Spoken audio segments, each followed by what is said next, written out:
العدوان البريطاني الغاشم الذي يقوم على اليمن هو بسبب وقوف الشعب اليمني إلى جانب غزة وإلى جانب الشعب الفلسطيني المقاوم، ولذا يقوم باستهدافنا وبضربنا، لأن كل الشعوب العربية خذلت فلسطين وخذلت الأمة الإسلامية، ونحن بوقوفنا وصمودنا مع فلسطين يقوم باستهدافنا العدوان الغاشم.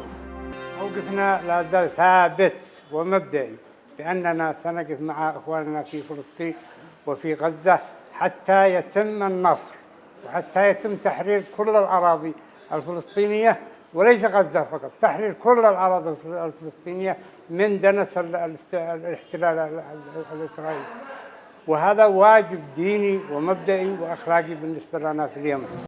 Okay, so for today's video, I want to talk about what happened a few days ago with the US and the UK attacking Yemen in some sort of retaliation to the Yemen militants, I believe the Houthis, going in and since, the past few months, intercepting and interfering with cargo ships that are coming to Israel through the Red Sea.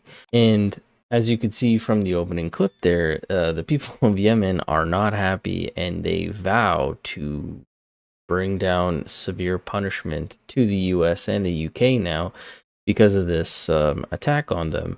And they say they are fully backing Palestine now, especially with everything that's happening in Gaza.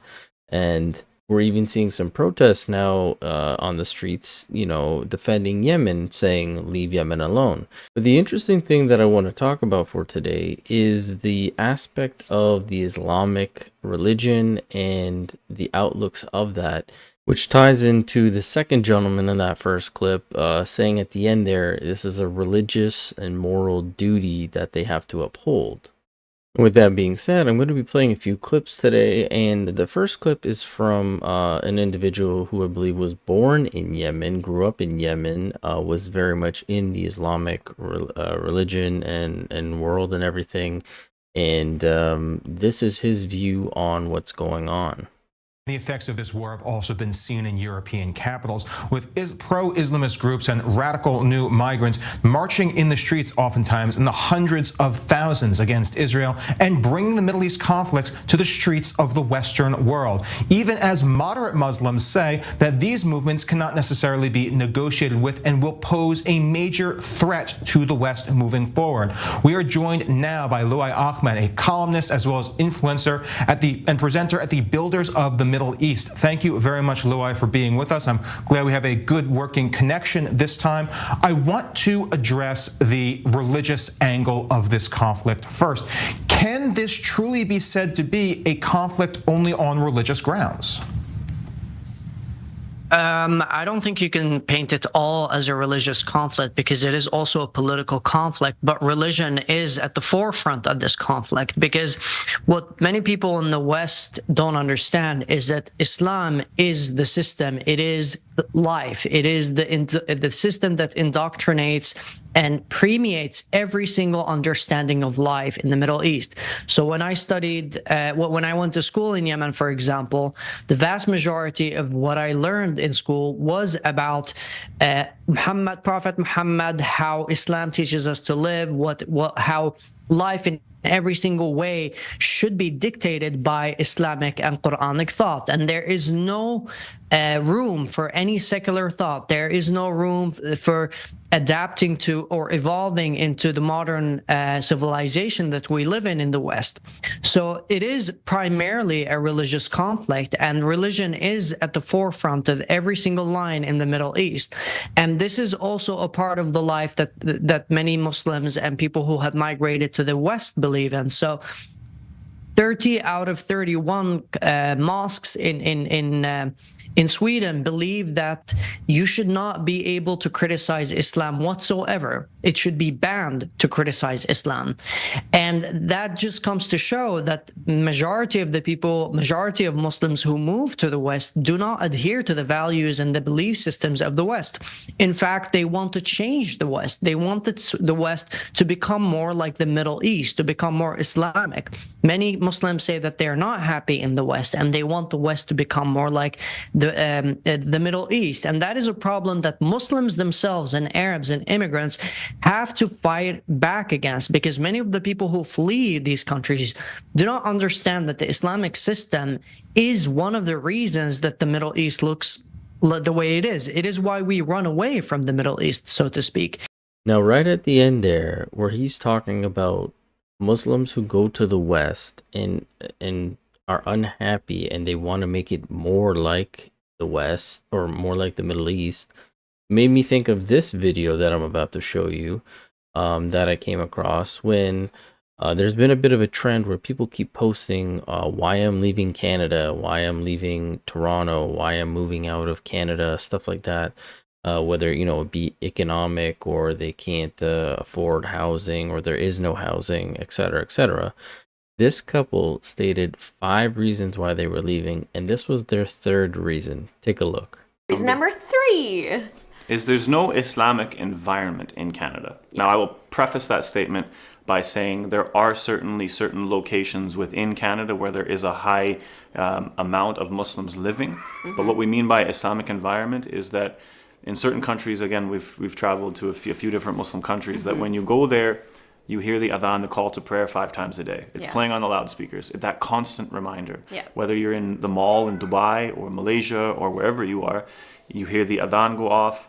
Everybody goes to pray. But there's somewhere to pray. You have accessibility to go and pray. Like, absolutely. Right now we struggle when we're out and about. We have to, you know, pray in parking lots. We have to pray in places that aren't clean. Like it's just not an easy way to practice being a Muslim. And not just that, but like accessibility of halal food, being close to a masjid. Like there's so many things. Listen, you're free to practice whatever you want to practice, believe in whatever you want to believe, but you're in Canada, a non-Muslim country, so to be complaining about there not being a strong Islamic presence is kind of weird, especially then when you go on to compare when you've traveled to Muslim countries and how they have it laid out or prepared for people who are Muslim and practice the Muslim faith, how readily available it is and how convenient it is. Yeah, you've moved out of the Middle East. You've come to a Western country. There might be some, you know, assimilation that's expected. There's definitely going to be inconveniences in regards to your particular, you know, practice or belief, I guess. Definitely might not be a lot of halal places. But again, if you know that you got to pray, you know, a certain amount of times a day, wouldn't you want to get yourself into a place where you're not doing it in a parking lot or in somewhere that's dirty? Now, obviously, I understand that is more difficult when there isn't as many availabilities, places for the convenience of prayer. But again, you're not in the Middle East anymore or a Middle Eastern country. You've moved to Canada. So then to be complaining about that kind of stuff is kind of strange to me. But again, this ties back into what the previous gentleman, Luai, was talking about, how the people who are coming to Western countries are unhappy and they're saying it's not like the Middle East. Well, yeah, no duh, it's not the Middle East. But I want to go back to Luai because he starts to talk about the migration and integration of Middle Eastern people in the West and, you know, potential issues that will arise. Luai, in many ways, you're echoing what many geopolitical thinkers have called the clash of civilizations. The idea that radical Islam is on a collision course with Western liberalism and that we're going to see this clash play out in the streets of Western nations in the most catastrophic ways imaginable. Do you believe such a clash is something that can still be averted? Ariel, when Rasmus Paludan burned the Quran, when Salwan Momsky burned the Quran in Sweden, we had hundreds, if not thousands, of Muslims going out and turning Sweden upside down, burning hundreds of cars, burning neighborhoods, trying to kill more than 500 police officers because they do not want people to burn the book of Islam.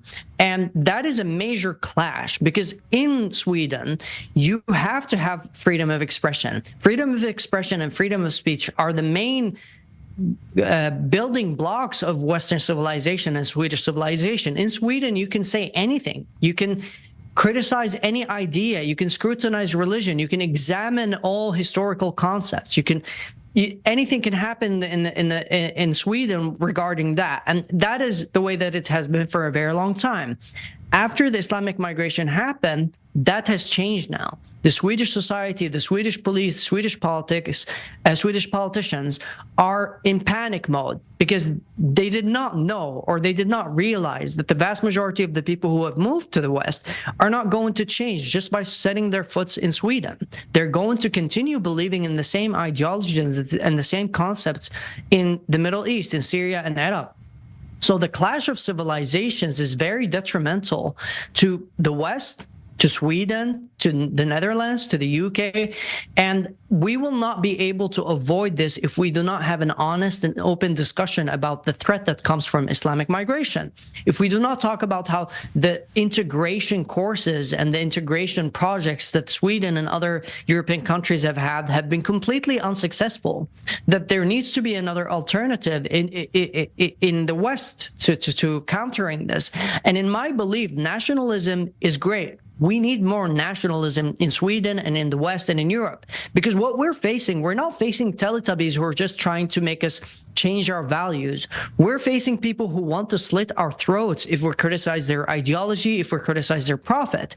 These are not Teletubbies. These are people who literally want to kill us for basic human rights, for basic understandings of freedom of speech and freedom of expression. So I do believe nationalism is very important in the West, because we have to know that what we're fighting for in Sweden and Britain and America are things that Westerners have fought for generations and for centuries, and we cannot just let them, crawl back and take a backseat just because there are people here who do not accept them.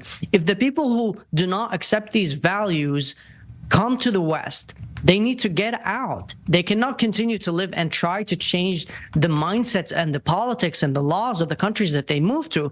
Just like if a bunch of Swedes moved to Yemen or Saudi Arabia and started gay clubs and just tried to sell bacon, so the governments there are not going to accept them. They're going to, I would hope that they would just deport them, but I believe worse things would happen. And you know what? I agree with him. We do need more nationalism in this country, because just the other day there was a video taken here in Canada, in particular the GTA, of a place called Brampton, very big population, South Asian people right there, Sikhs, Pakistanis, Punjabis, stuff like that.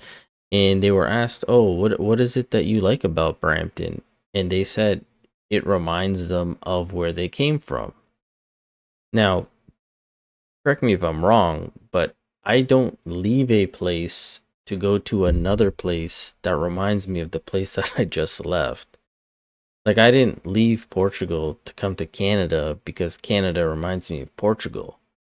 So, like, this mentality or this way of thinking is kind of weird. I would assume that you're trying to leave that place for a particular reason. And that doesn't necessarily mean you have to give up all of your beliefs and your faith and your practices and all that. But again, some assimilation needs to be happening.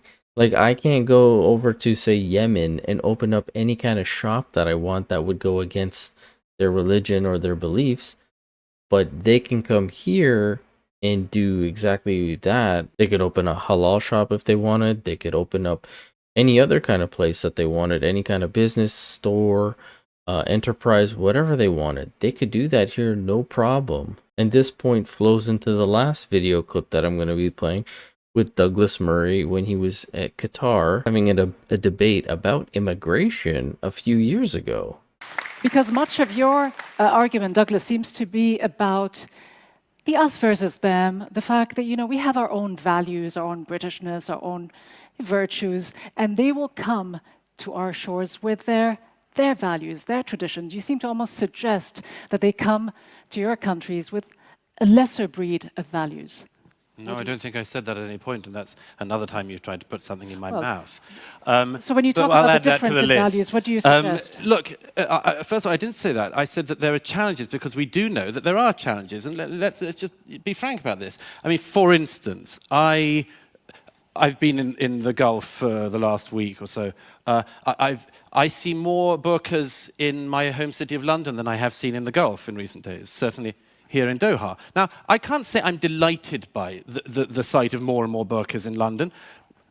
Do I feel any hatred of the people who wear them? Of course not. Of course not. But I can't say I'm elated by it. And definitely there are times I think, you know, what percentage of burqas in this area becomes like not that pleasant for everyone else? But again, is it all down to burqas? Because again, you're not asking people with other traditions whether they care about the sight of people drinking alcohol or showing up in bikinis. Again, it's a very we could in Britain Western-centric viewpoint. I'm not. I have to say, you're going to bark up the wrong tree if you think you're going to persuade a Brit that we should stop drinking alcohol because of people arriving in our country. I mean, that's not going to happen.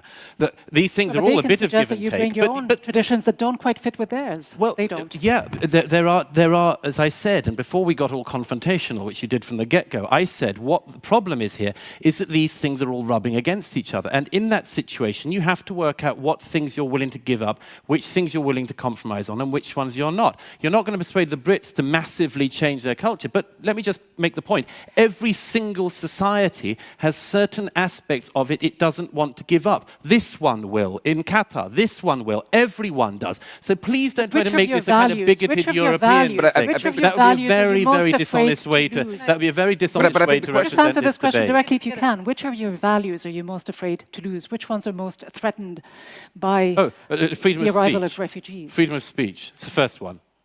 Oh, you think that's not a problem? I mean, you think that's not a problem? But you think, sorry, no. Let me pick up on that. Let me pick up on that. It's very easy to snigger. It's very easy to snigger about this until you've had friends shot in a newspaper office. It's very easy to laugh about that until it's happened to people you know.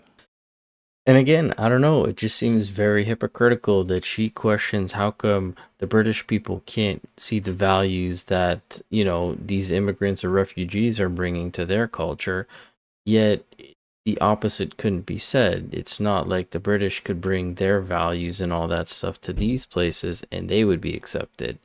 So, you know, again, the full interview with the Ulua there, he talks about how, you know, this isn't just a fight for Israel, but it's a fight for human rights, freedoms, democracy, stuff like that. I highly recommend you watch the whole interview with him. I'll even link this one with Douglas Murray from Doha. The host was very confrontational with him, but I think it was a pretty good one. But as always, you guys let me know what you guys think about this. A little bit of a longer video, but you know, a lot to cover. Please let me know in the comment section below what you guys thought about this, and I will catch you guys on the next one. Thanks so much.